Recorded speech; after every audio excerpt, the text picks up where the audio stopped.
a few months ago, Bernie Sanders introduced a new plan to boost the minimum wage to a living wage. Now, it's called the Raise the Wage Act, and it didn't get a lot of fanfare, a little bit. Now, after he introduced it, there were some studies on it. Now, according to a new study from the National Employment Law Project, turns out that this would, of course, benefit millions of Americans. And it's just one more piece of evidence why we should raise the wage to a living wage. Now, the report released on Monday shows that Sanders' minimum wage bill would benefit approximately 20.7 million workers in 21 states where the minimum wage is currently set at $7.25 an hour, which is the federal minimum wage. Now, the report, based on data and estimates from researcher David Cooper of the Economic Policy Institute, found that in the 21 states with minimum wages at $7.25 an hour, an average of 36.8% of the workforce would actually receive a raise. Now, that's significant because that affects some of the battleground states that went to Trump. In fact, Pennsylvania and Wisconsin, the percentages are 35.4% and 32.5%, respectively. So, 30%. About a third of the workforce will receive a raise. That's huge. That is a lot of people who will help. So that's wonderful. So it means it's great policy. Now, according to the report, Christine Owens, the group's executive director, the group that actually released this report, said the federal minimum wage is supposed to provide a meaningful standard to ensure that workers everywhere in the country are paid at least an adequate wage to meet their basic needs. But with the federal minimum wage stuck now for 8 years at poverty level of $7.25 an hour, it is falling far short of that critical role. Instead, at such appalling low wage levels, it is being used as a weight to suppress workers' wages. And I'll also add in that it's also a huge subsidy towards big corporations. I mean, think about it. When a company pays the minimum wage or slightly above the minimum wage, a lot of those workers, well, they can't afford to have basic services. They can't afford health care, so they have to get Medicaid. They can't afford food, so they have to get food stamps. Okay?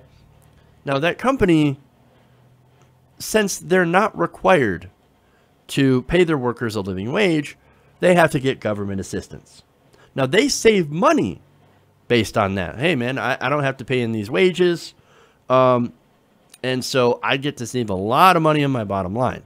Well, that's good for me. I don't care about my workers. I don't really care if you can't afford food. I don't really care if you can't afford healthcare. And plus, we get the bonus of you people on food stamps coming back and buying our food. In fact, Walmart is actually a huge beneficiary of the SNAP program. So it turns out Walmart, when the Republicans released their budget, Trump released a budget that made massive cuts in food stamps, who spoke out against it? Walmart. Now, Walmart doesn't give a shit about its workers, but they estimated that they would lose $12.7 billion in sales from people on food stamps, who would have less to spend in their stores. Now, look, you guys tell me who the real welfare queen is, okay? It's not the people on food stamps. It's the stores that are benefiting from food stamps by not paying their workers enough to survive on their own.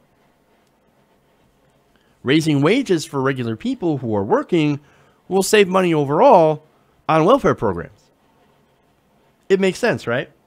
Now, that same Economic Policy Institute that this study was based on also showed that by raising the federal minimum wage to $15 by 2024, 41 million people would also see a raise. So the numbers differ, but nonetheless, anywhere from 20 to 40 million people, regardless of what you're looking at, would be helped by this minimum wage increase. Now, the Republicans, of course, are going to ignore that because they hate facts, and they also serve their donors.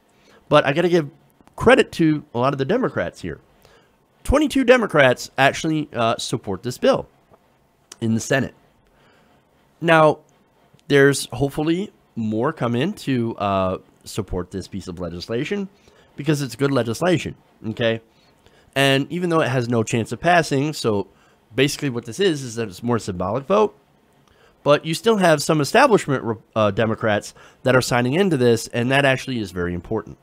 Okay, it means that more of these progressive policies are starting to be accepted within the mainstream of the Democratic Party. Now, again, 22 is not a majority, but we can do better as long as we give more pressure.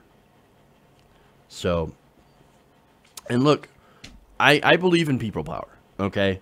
And look, when we're not looking, the politicians are going to serve their donors. But when we're paying attention, when we're out there protesting, when we're out there marching, when we're out there pushing Fight for 15 and doing political pressure, that's what makes politicians move. That moves the needle, okay? Politicians will react in the face of political pressure because most of them actually want to get reelected. They do. So, look, that's going to make the difference. So, look, this is good news. It's a good report on good policy, and it's something that we should continue to pressure our Democrats into actually fighting for. And a lot of credit also has to go to Fight for 15, which actually started this movement. Fight for 15, the men and women that went out there that are fighting, that are warriors, you're the ones that are making this possible. You're the ones that are making this movement continue to go mainstream, and you're the ones that will continue to help make progress. And when we do win on this issue, you're the ones that we can thank for helping these millions of Americans. Hey everybody, thanks for watching this video. If you want to see more like this, please hit the subscribe button below. And if you want to support truly independent progressive media, please consider becoming a patron at patreon.com/TYTNation.